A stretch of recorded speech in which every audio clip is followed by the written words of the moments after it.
Welcome back to our daily show. We got Alex on the line from the Gateway Arch Park Foundation. Alex, good morning and happy Friday to you.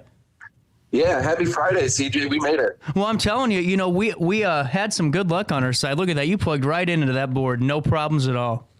I'm glad to hear it. So this is really cool. National Public Lands Day is going to be celebrated tomorrow, September the 28th, from 9 a.m. till 5 p.m. And Alex is manager of communications and marketing for the foundation. What's it like right now? It seems like there's just a ton of excitement for the Gateway Arch Park Foundation overall.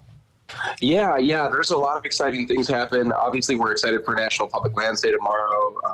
Getting people to come celebrate the park, celebrate everything that makes it great.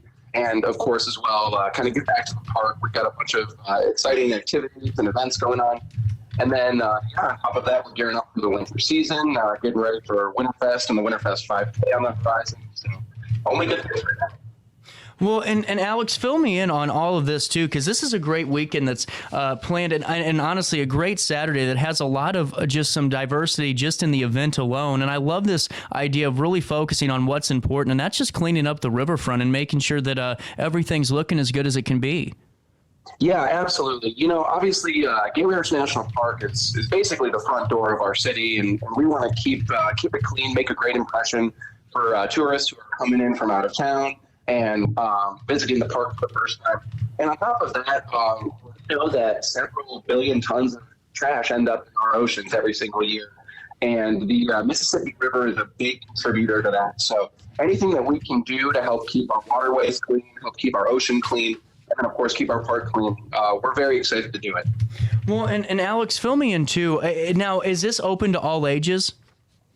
I believe you need to be 14 years or older, and if you are a minor, you need to be accompanied by an adult.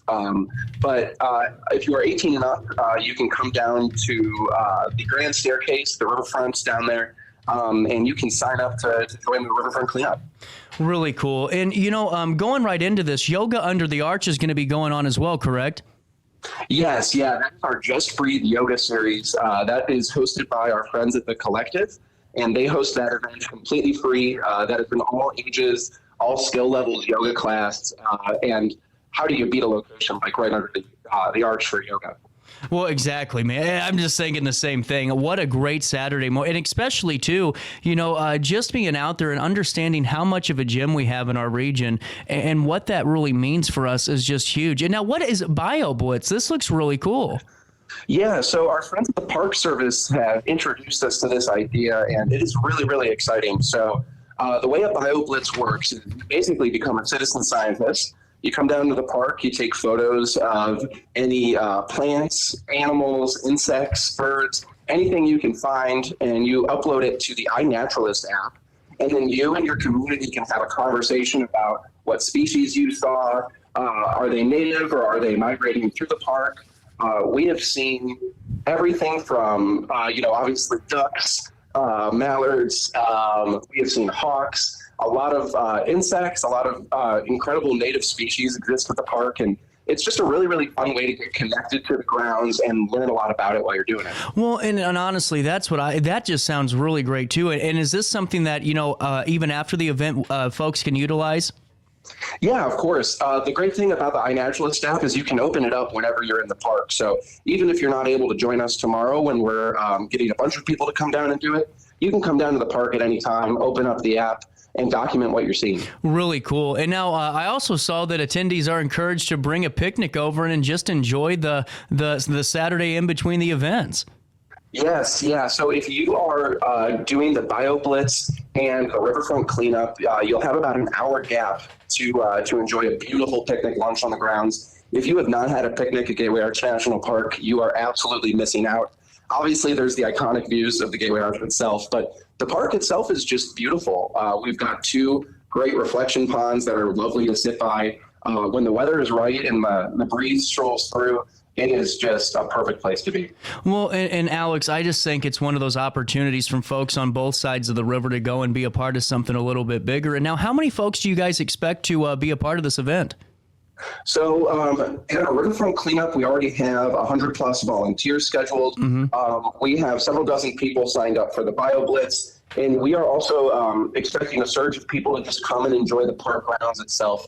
Our friends at the Park Service are crucial to celebrating National Public Lands Day, and this is a day that's actually celebrated all throughout the Park Service. So at all Park Service sites, fees are waived so that it's easier for folks to come over and enjoy the park. So at Gateway Arch National Park, what that means is the $3 fee for the tram ride to the top and for our documentary film are both waived. So if anyone's looking for a chance to, come across the river, get up to the top of the arch, if you haven't done it in the last 10 years, it looks completely different. It's a great. And with that being said, too, I wanted to touch base on one of those things as well, where on these days it's really a volunteer effort, and it encourages people to really connect with those green spaces. But throughout the year, do you guys have opportunities of that as well? Yeah, we have several volunteer opportunities going on throughout the year. We have volunteers who come in corporate groups or school groups, and then we have volunteers who come in on their own.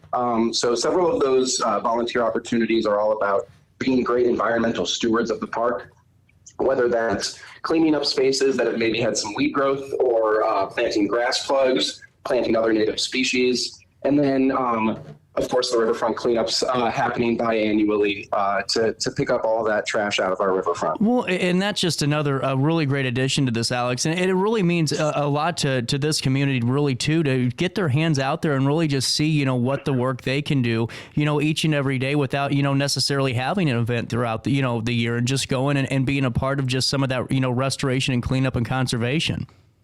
Exactly. Yeah, it's a great way to get in touch with your community. It's a great way to get in touch with nature.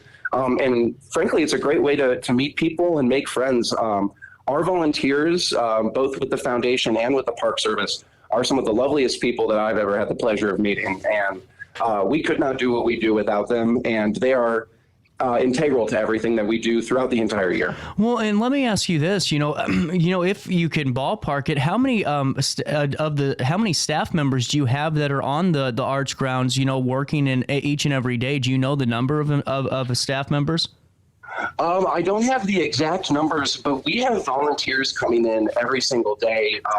Whether that be to work the front desk at the visitor center itself, or escort people through the museum and provide guidance there, or of course just coming through and keeping the grounds themselves clean. We're never without our lovely volunteers. I would be surprised if a day goes by without them.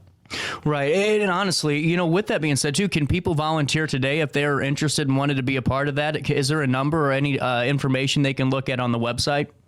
Yeah, absolutely. So if you go to archpark.org, under our Give tab, you'll see a volunteer information.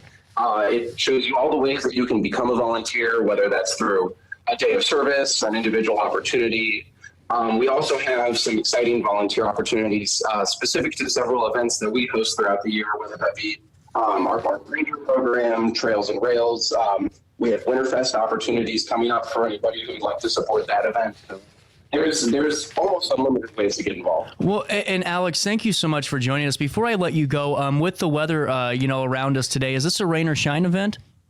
No. So we are making the decision tomorrow morning. So if anybody who is interested would like to follow along, they can do so at archpark.org, or they can follow us on our socials at Gateway Arch Park on Instagram and Facebook.